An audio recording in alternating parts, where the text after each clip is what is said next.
ஒரு வாத்தியார் படிச்சுட்டு வேலை இல்லாமல் இருந்திருக்கிறாரு.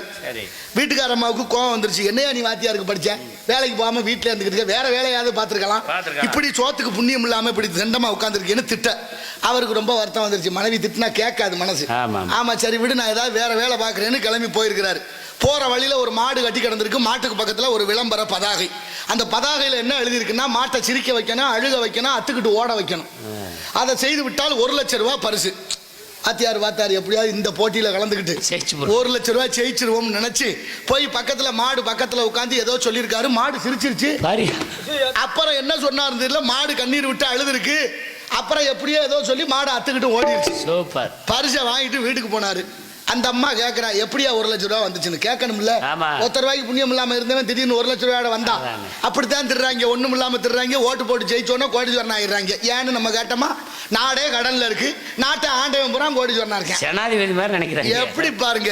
ஆனாலும் அதை பத்தி நம்ம கவலைப்படுறதே இல்லை. நமக்கு தேவையில்லை, பெரிய இடத்து பொருளா போறோம் உடைக்கும். ஆனாலும் பாருங்க, அவ கேட்டா எப்படியா 1 லட்சம் ரூபா வந்துச்சுன்னு. அவர் சொன்னாரு, ஒன்னும் இல்லம்மா, நான் ஒரு மாடு கட்டி கிடந்துச்சு.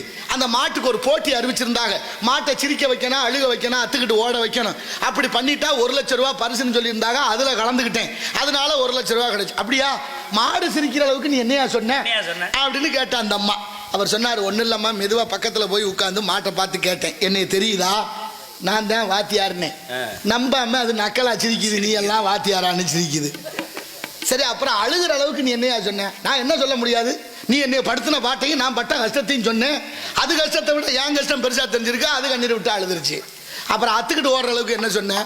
மெல்ல கேட்டேன், ஒரு வாத்தியார் வேலை இருக்கு வர்றியான்னு கேட்டேன். போதும்டா சாமின்னு அதோட அத்துக்கிட்டு ஓடி போச்சு. எப்படி ஆயிட்டம் பத்தியெல்லாம் நம்ம நிலைமை. பள்ளிக்கூடம் நம்ம எல்லாம் படிக்கும்போது ஒரு பாடத்துல கதை இருந்துச்சு தெரியுமா, பாட்டி வடை சுட்ட கதை. சிரிக்கிறதோட கொஞ்சம் சிந்திச்சு பாருங்க. பாட்டி வடை சுட்ட கதை இருந்துச்சு. ஒரு கிழவி, நம்ம 1வது 2வதுல படித்தோம். ஒரு கிழவி வடை சுடுவா. ஒரு காக்கா ஓடியாந்து கிழவிக்கு தெரியாம வடையை தூக்கிட்டு மரத்துக்கு ஓடி போயிடும். மரத்துல போய் வடையை வச்சுக்கிட்டு காக்கா உட்கார்ந்து இருக்கிற போது அங்க ஒரு நரி வரும். நரி வந்து காக்காயை பார்த்து சொல்லும், நீ ரொம்ப அழகா இருக்கிற, உன் குரல் ரொம்ப இனிமையா இருக்கான், எல்லாரும் பேசிக்கிறா, நானும் கேட்கிறேன் ஒரு பாட்டு பாடுன்னு. காக்கா அதை நம்பி வாயை புழக்கா, வடை கீழே விழுக, நரி தூக்கிட்டு ஓடி போயிடும். இதைத்தானே சொல்லி கொடுத்தாங்க நமக்கு, இதைத்தானே படித்தோம். இந்த கதையிலேருந்து நம்ம கற்றுக்கிட்ட கருத்து என்ன, பாட்டியை ஏமாத்த காக்கையை சொல்லி கொடுத்து, காக்கையை ஏமாத்த நரிக்கு சொல்லி கொடுத்து, இந்த ஏமாத்துற கதையை படிச்சுக்கிட்டு ஒரு வய கூட உருப்படியா இல்லை, பூரா ஏமாத்திக்கிட்டே திடுறேன். மனுஷன் சாப்பிட்றான்டா தம்பி பயலே, மாறுவதப்போ தீர்வதப்போ நம்ம கவலைன்னு எங்க போய் சொல்றது. என் அறிவில் சிறந்த பெரியோர்களே, தமிழ் பற்றாளர்களே, சிந்தித்து பாருங்கள். இதே கதையை சைனாவில் வச்சிருக்கேன். சீனான்னு சொல்றோம்ல, சீன நாடு, கம்யூனிஸ்ட் நாடு. அங்க பாடப்புத்தகத்தில் 1வது 2வதுல வச்சிருக்கேன் இதே கதையை. அங்கேயும் ஒரு பாட்டி வடை சுடுறான், அங்கேயும் ஒரு காக்கா வருது. இங்க மாதிரி திருட சொல்லி வைக்கல அவன் பாடப்புத்தகத்தில். கதை எப்படி வச்சிருக்கான் பாருங்க. பாட்டி வடை சுடுறா, காக்கா போய் பாட்டி கிட்ட பேசுது, பாட்டி வடை இருந்தா தர்றியா, பசிக்குதுன்னு கேட்குது. அப்படின்னா என்ன அர்த்தம், பசிச்சா கேட்கலாம்னு சொல்லி கொடுக்குறேன். இப்ப பாட்டி சொல்றான், ஓன் பசி புரியுது, நான் என்ன செய்ய, மழை பெஞ்சிருச்சு, விறகெல்லாம் ஈரமா போச்சு, அடுப்பு பத்த வைக்க முடியல, வடை சுட முடியலன்னா கிளவி. உடனே காக்கா சொல்லுது, கவலைப்படாத பாட்டி, நான் தங்கி இருக்கிற கூட்டுல ஈரம் இல்லாத குச்சி விறகு இருக்கு, நான் கொண்டாந்துறேன்னு விறகு கொண்டாந்து கொடுக்குது. உழைக்க சொல்லி கொடுக்குறேன். உழைப்புக்கு அடுத்து ஊதியம் வேணும்ல. பாட்டி கிட்ட சத்தமா கேட்குது அந்த காக்கா, பாட்டி விறகு கொடுத்துட்டேன், சீக்கிரம் அடுப்பு பத்த வச்சு வடையை சுட்டு கொடு. அவளும் மெல்ல மெல்ல சுட்டு ஒரு வடையை கொடுத்தா. வாங்கிட்டு போய் மரத்து மேல உட்காந்துச்சு. சோதனைக்குனால அங்கே ஒரு நரி வருது. ஆனா அந்த காக்கா ஏமாறல. ஏன் தெரியுமா, அது இந்தியா காக்கா, குறிப்பா தமிழ்நாட்டு காக்கான்னா வாய பிளந்திருக்கும். அது சைனா காக்கா. வடைய காலுக்குள்ள வச்சுக்கிட்டு கா கா கா என்று கத்தியது. மொத்த காகம் ஒன்று கூடி நரியை அடித்து துரத்தியதாக பாட முடிவடைகிறது. யோசிச்சு பாருங்க, அது பாடமா இது பாடமான, எது மாணவர்களுக்கு சரி, எது சரியா இருக்கும். அப்ப என்ன சொல்லி கொடுத்துருக்கான், வெள்ளைக்காரன் நம்ம விட்டு ஆண்டுட்டு போய் 300 வருஷம் ஆக போகுது. 79 ஆண்டு சுதந்திரம் கொண்டாடிட்டோம். ஆனா அவன் நம்மளை விட்டுட்டு போயிட்டான். அவன் வகுத்த கல்வி தான் நம்மளை ஆளுது. தெரியுமா உங்களுக்கு? யார் வகுத்த கல்வி? மெக்காலே கல்வி திட்டம். எத்தனை பேருக்கு தெரியுங்க? ஆசிரியர்கள் யாரா இருந்தா சொல்லுங்க. மெக்காலே கல்வி திட்டம். மெக்காலே என்ற ஒரு ஆங்கிலேயன் வகுத்த கல்விதான் இன்னைக்கு வரைக்கும் நம்ம மாணவர்களை பழியிட்டு கொண்டிருக்கிறோம். மனித மூளையை மதிப்பெண் வச்சு எடுக்கிறாங்களே, தனித்திறன் ஆற்றலே இல்லாமல் போய்விட்டது. என்ன சொல்வது? ஆனாலும் அதை சொல்வதற்கு பல 100 வடிவங்களிலே விதங்கள் இருக்கிறது. ஆனால் எப்படி இருக்கிறது பாடம்? அப்படியா இருக்கு. தமிழ்நாடு, நாமெல்லாம் தமிழர்கள், யாமறிந்த மொழிகளிலே தமிழ் மொழி போல் இனிதாவது எங்கும் காணோம் என்றார் எட்டயபுரத்து முண்டாசி கவிஞன் மீசை கவிஞன் பாரதி. யாதும் ஊரே யாவரும் கேளீர் தீதும் நன்று பிறர்தர வாராய் என்றார் கணியன் பூங்குன்றனார். எந்த ஊரு? சிவகங்கை மாவட்டம் திருப்பத்தூர் அருகில் உள்ள மகிபாலன் பட்டி. அந்த சின்ன கிராமத்தில் பிறந்த புறநானூற்று புலவன் பாடிய வாசகந்தான் யாதும் ஊரே யாவரும் கேளீர் தீதும் நன்றும் பிறர்தர வாரா. எங்க இருக்கு? ஐக்கிய நாடுகள் ஒன்றியமான ஐநா சபையில் இருக்கு. ஐநா மதிக்குது தமிழ. யாரு கொண்டு போய் சேர்த்தா? இத்தனை சுதந்திரம் கொண்டாடி இருக்கிறோமே, எத்தனையோ சனாதிபதிகள் இருந்திருக்கிறார்கள், இருக்கிறார்கள், இருப்பார்கள். நமது பக்கத்து மாவட்டமான ராமநாதபுரம் மாவட்ட ராமேஸ்வரத்தில் பிறந்த ஐயா அப்துல் கலாம் ஐயா அவர்களுக்கு தான் தமிழ் மீது பற்றும் பாசமும் இருந்தது. எந்த ஜனாதிபதியும் தமிழை பத்தி சிந்திக்கல.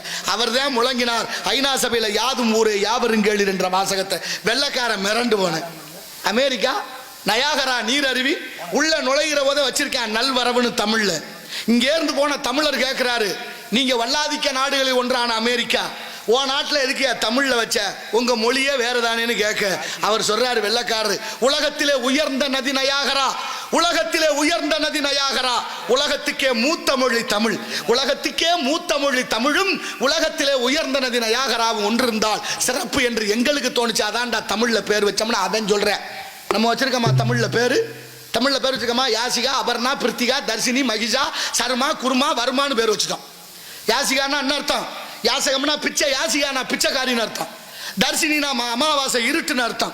மகிஷான்னா எரும மாடுன்னு அர்த்தம். அபர்ணான்னா அம்மனமானவள், உருவானமானவள், ஆடையற்றவர்னு அர்த்தம். தமிழ்ல எவ்வளவு பேர் இருக்கு. நீ அதெல்லாம் விடுங்க. வடநாட்டு சுதந்திர போராட்ட வீரர்களுடைய பெயர்களை நம்ம பிள்ளைகளுக்கு வச்சிருக்கோம். காந்தி, நேரு, பகத்சிங், சுபாஷ் சந்திரபோஸ், சிவாஜின்னு பேர் தமிழ்நாட்டில் இருக்கு. உங்களுக்கு வேண்டி விரும்பி கேட்கிறேன், எவனாவது வடநாட்டுக்காரன் நம்ம நாட்டில் உள்ள சுதந்திர போராட்ட வீரர்கள் எங்க ஐயா முத்துராமலிங்க தேவர் பேர் இருக்கா? மருது பாண்டியர் பேர் இருக்கா? வீரமங்கை வேலுநாச்சியார் பேர் வச்சிருக்கானா? காமராஜர், கக்கன், பாவூசி, கொடிகாத்த குமரன், எத்தனையோ தலைவர்கள் இந்த நாட்டு சுதந்திரத்துக்கு பாடுபட்டார்கள். ஏன் அந்த பேரெல்லாம் அவங்க வைக்கல? அவங்க பேர் ஊரா நீங்க வச்சிய. நாளைக்கு ஆய்வு பண்ணுவேன், எழுதுவேன். தமிழ்நாட்டில் தமிழர்களே இல்லை, நாடு மட்டும்தான் தமிழ்நாடுன்னு பேர் இருந்திருக்கு. வாழ்ந்தவன் பூரா வடநாட்டுக்காரன் எழுதிடுவானே. வரலாறு மாறுமே. நியாயமா? ஏன் சிந்திக்கவில்லை? ஏன் இந்த சிந்தனை நமக்கு உதிக்கவில்லை? எண்ணி பார்க்க வேண்டாமா? 1.5 கோடி பேர் வட இந்தியர்கள் வந்து விட்டா நமது வாழ்க்கையை அவன் தீர்மானம் பண்றேன். என்ன நியாயம் இதெல்லாம்? இதுவா பண்பாடு? நம்மோட பிள்ளை விட்டு எப்படி வாழு? எல்லாருக்கும் மரணம் உண்டுதானே, யார் எப்ப சாவம்னு தெரியாது. ஆனா நமக்கு பின்னே வரக்கூடிய சந்ததிகள் எதிர்கால திட்டத்தோடு வாழ வைக்கணுமா வேண்டாமா என்பதை ஊர்ஜிதப்படுத்துங்கள். எங்கே இருக்கு நீங்க பள்ளிக்கூடத்தில்? பள்ளிக்கூடத்தில் தமிழ் இருக்கா? படிக்கிற போது சாப்பாடு சாப்பிட்றதுக்கு முன்னால ஒரு திருக்குறள் சொன்னோம், பகுத்துண்டு பள்ளியூர் ஓம்புதல் நூலோர் தொகுத்தவற்றுள் எல்லாம் தலை. இருக்கா இன்னைக்கு? இல்ல. ஏன் இல்லைன்னு நீங்க கேட்டீங்களா? ஏன் எடுத்தோம்னு அவங்களா சொன்னாங்களே? யாரும் சொல்லல, யாரும் கேட்கல. அடுத்தபடியா ஆத்திச்சூட்டின அந்த கிழவி பாடம் வச்சா, அரஞ்சிய விரும்பு, ஆறுவது சினம், இயல்வது கரவேல், ஈவது விளக்கல், உடையது விளம்பேல், ஊக்கமது கைவிடல். இருக்கா இன்னைக்கு? இல்ல. ஏன்னு நீங்களும் கேட்கல. அடுத்து காலமேகம்னு ஒரு புலவர், அவர் பாடிய இரட்டுரை மொழி பாடல், ஆசுகவி, வித்தாரகவி, சிலரகவி என பாடக்கூடிய வல்லவரான ஆடி குடத்தரை ஆடும் போதே இறையும் மூடி திறக்கின் முகங்காட்டும் ஓடும் மண்டை பற்றி பரபரனும் பாரிற் பின்னாக்கும் உண்டாம் உற்றிடும் பாம்பு எல்லனவே ஓதுன்னு படிச்சமே. இன்னைக்கு இருக்கா? திருவாரூரை தலைநகராக கொண்டு ஆண்ட மன்னன் மனுநீதி சோழன் தன் மகனை தேர்காலில் இட்டு கொன்றான் என்ற வரலாறு படிச்ச பாட புத்தகத்தில். இருக்கா இன்னைக்கு? இல்லையே. ஏன் இல்ல? ஏன் எடுத்தாங்க? ஏன் எடுக்க விட்டு வேடிக்கை பார்த்தீங்க? நீங்க எல்லாம் தமிழன் வரலாறு பூரா மறைக்கப்பட்டு கொண்டிருக்கு. வந்தவன் போனவருக்கெல்லாம் அந்த நாட்டில் வரலாறு இருக்கு. என்ன கொடுமை இதெல்லாம்? நியாயமா? பூர்வகுடியான தமிழர்கள் ஏன் இப்படி ஆனோம்? காரணம் 5க்கும் 10க்கும் கோட்டுக்கும் கோழி பிரியாணிக்கு அடமானம் போனதனுடைய விளைவு இழந்து கொண்டிருக்கிறீர்களே. நியாயமா? இன்றைய தலைமுறை 5 லட்சம் இளைஞர்களுக்கு தமிழ் எழுத படிக்க தெரியவில்லையாம். தமிழர்களே, எவ்வளவு பெரிய அவமானகரமானது. இந்த நாட்டில், தமிழ்நாட்டில் தமிழர்களுக்கு 5 லட்சம் இளைஞர்களுக்கு தமிழ் எழுத படிக்க தெரியவில்லை என்பது வேதனை. வெட்கப்பட வேண்டும் தமிழர்களாகிய நாம். ஆனாலும் பேசுறான் சில பேர், நாங்க தான் தமிழ்நாட்டில் தமிழே வளர்த்தோம்னு. வெட்கமா இல்லை? நினைச்சு பாருங்க. எங்க இருக்கு தமிழ்? எதுல இருக்கு தமிழ்? சங்கம் வைத்து தமிழ் வளர்த்த மதுரை. சிங்கப்பூர்ல 17 தமிழ் சங்கம் இருக்கு. ஜெர்மனில ஒரு பொண்ணு தமிழ் ஆராய்ச்சி மையம் 100 கோடி ரூபாய்க்கு தொடங்கி இருக்கிறா. ஜெர்மானிய காரி. தமிழ்நாட்டில் தமிழ் இருக்கா? நாங்க தான் தமிழ் வளர்த்தோம்னு பேசுறாங்களா? அவங்க என்ன பதில் சொல்றது? நியாயமா? சொல்லுங்க. பொண்ணு கொடுத்தவங்க பொண்ணு எடுத்தவங்க செஞ்சா அப்படி கூப்பிடுறான், வாங்க சம்மந்தி. அவரை ஆமா சம்மந்தின்னு ஜோர் தந்துட்டு போறாரு. சம்மந்தினா என்ன அர்த்தம் தெரியுமா? சம்முனா நல்ல, மந்தினா குரங்கு, வாங்க நல்ல குரங்குங்கிறான். அவரை ஆமா குரங்குன்னு ஜோர் தந்துட்டு போறாரு. அப்படியா கூப்பிடுறது? அப்புறம் எப்படி கூப்பிடுறது? சம்முனா நல்ல, பந்தம்னா உறவே, வாங்க நல்ல உறவேன்னு கூட சம்பந்தி. எங்க தமிழ் வளர்த்தாங்க? வெக்கம் இல்லாம பேசிக்கிட்டு தர்றாங்க. நாங்க தான் தமிழ் வளர்த்தோம். என்ன கொடுமை இதெல்லாம்? என்ன நியாயம் இதெல்லாம்? லேட்டுன்னு சொல்றமே, லேட்டு தாமதமா வந்தா லேட்டு. வள்ளுவர் கூட கால மருதன்னு ஒரு அதிகாரம் வச்சாரு. லேட்டுன்னா என்ன வார்த்தை? செத்து போனவங்களை சொல்ற வார்த்தை லேட்டு. ஆனா இந்த கொடுமை தான் இந்த நாட்டுல படிச்சவன்ல இருந்து படிக்காத வரைக்கும் மொத்தமா லேட்டுங்கிறேன். அப்படின்னா தமிழ் எப்படி வளர்த்துருக்காங்க பாருங்க. சொல்றேன் வெக்கம் இல்லாம. நாங்க தான் தமிழுக்கு உத்தரவாதம். தமிழ்ல பேசுறான எவனாவது ஒழுங்கா? அழகு மொழி. என்னை நன்றாக இறைவன் படைத்தனன், தன்னை நன்றாக தமிழ் செய்யுமாறு நெஞ்சையல்லு சிலப்பதிகாரமணி ஆரம் படைத்த தமிழ்நாடு. வள்ளுவன் தன்னை உலகினுக்கு தந்து வாழ்வுகள் கொண்ட தமிழ்நாடு. நெஞ்சையல்லு சிலப்பதிகாரமணி ஆரம் படைத்த தமிழ்நாடு. எங்கள் வாழ்வும் எங்கள் வளமும் மங்காத தமிழ் என்று சங்கே முழங்கு. இறைவனுக்கு பிடித்த மொழி வடவேங்கடம் தென்குமரி ஆயிடை தமிழ் கூறு நல்லுலகம். எவ்வளவு மகத்துவம் வாய்ந்த மொழி. இறைவன் பாடுகிறானே, சேக்கிலார் பெருமான் ரொம்ப அற்புதமா பெரிய புராணத்திலே, சுந்தரான் சச்சனை பாட்டே ஆகும் சொற்றமிழ் பாடுக என்றார், தூமரை பாயும் பாடும் வாயார். இறைவனுக்கு பிடித்த மொழி சொல்லிட்டான். இடையில வந்தவன் கடவுளுக்கு தமிழ் நீச பாசைன்ட்டா. யோசிச்ச எவ்வளவு பெரிய கொடுமை. அவனையெல்லாம் தூக்கி வச்சு கொண்டாடிக்கிட்டு இருக்கான். நமக்கு என்னதுக்கு பெரிய எடுத்து போடலாம். அரமணை கோழி முட்டை அம்மிக்கல்ல உடைக்கும். அதனாலே எடுப்பு என்று சொன்னால் அதற்கு எதிர்ப்பு தேவை. ஏற்ற பாவை செய்கிறார்களா கலாச்சேவை என்று பட்சத்து கவனிப்போம். நாராயண நமக ஆலோலம் சோ என்று அற்புதமாக பாடிக்கொண்டிருக்கிறாள் வள்ளி. இந்த இடத்திலே முருகனுக்காக வாழ்ந்து கொண்டிருக்க இந்த பெண்மகளுடைய களத்தை பார்க்கின்ற பொழுது 12 ஆண்டு கால தவம். தெய்வ யானையை விட வள்ளிக்கு தவம் அதிகம். அந்த தவம் தான் மற்றவர்களை உயர்த்தும் என்ற எண்ணம் உடையது. பிறர் கண்ணில் படும் துன்பம் கண்டு யாரெல்லாம் இறங்குகிறார்களோ அவர்கள் தான் மிகுந்த அறிவாளி என்பதை ஊசிதப்படுத்தும் போல ஆலோலம் சோ என்று பண்பாடி கொண்டிருக்கின்றாள் என்பதை பார்த்தால் பணம் பந்தியிலே குணங்குப்பையிலே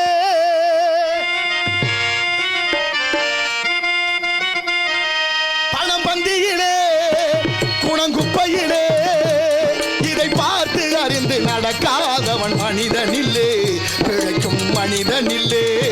பணம் பந்தியிலே குணங்குப்பையிலே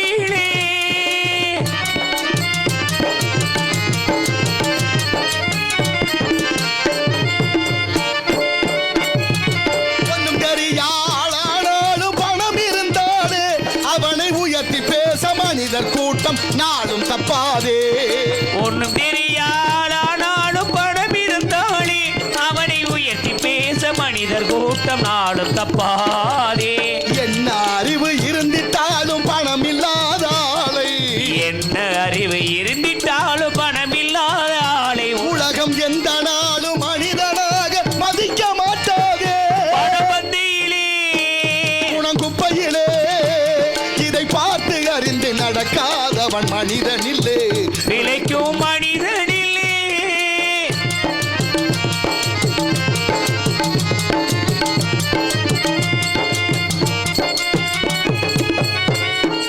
ஆளையாளு புகழ்வதெல்லாம் பணத்துக்காகத்தான். பணம் அகன்று விட்டால் புகழும் கூட்டம் இகழும் உன்னைத்தான். ஆளையாளு புகழ்வதெல்லாம் பணத்துக்காகத்தான். பணம் அகன்று விட்டால் புகழ்ந்த கூட்டம் நிகழும் உண்மைதான். ஏழ்மை நிலை வந்தால் நேர்மை யாரும் இல்லை, ஏழ்மை நிலை வந்தாய் நேசையாவும் இல்லை. இதை எண்ணி பார்த்து நடக்காதவன் அடைவான் தொல்லை. பணபந்தியிலே குணங்குப்பையிலே பார்த்து அறிந்து நடக்காதவன் மனிதனில்லே, பிழைக்கும் மனிதனில்லே.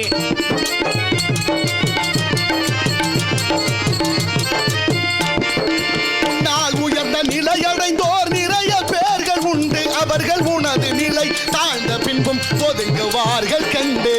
உனது நிலை தாழ்ந்த பின்பு ஒதுங்குவார்கள் கண்டே. மன்னாய் அவரை மதித்து நீயும் துணிவுமே கொண்டு, மன்னார் அவரை மதித்துமே துணிவுமே கொண்டு முயன்று நீயும் பாடுபட்டால் வெற்றியும் உண்டு. பணபந்தியிலே குணங்குப்பையிலே இதை பார்த்து அறிந்து நடக்காதவன் மனிதனில்லே, பிழைக்கும் மனிதனில்லே. பணம் பந்தியிலே குப்பையிலே. நன்றி நன்றி நன்றி நன்றி. பணத்துக்கும் குணத்துக்கும் பரீட்சை நடக்குது. பார்த்து நடந்துக்க தம்பி என்று முன்னோர்கள் காட்டிய வழியிலே இந்த இடத்தினுடைய சிறப்பை பார்த்த அந்த நாட்டுக்கு எத்தனையோ மகான்கள் சுதந்திரத்துக்கு பாடுபட்டு இன்னைக்கு வரைக்கும் சின்ன மருது பெரிய மருதனுடைய பிள்ளைகளை கடாரம் காடான் மலேசியா நாடு கடத்தினாங்க.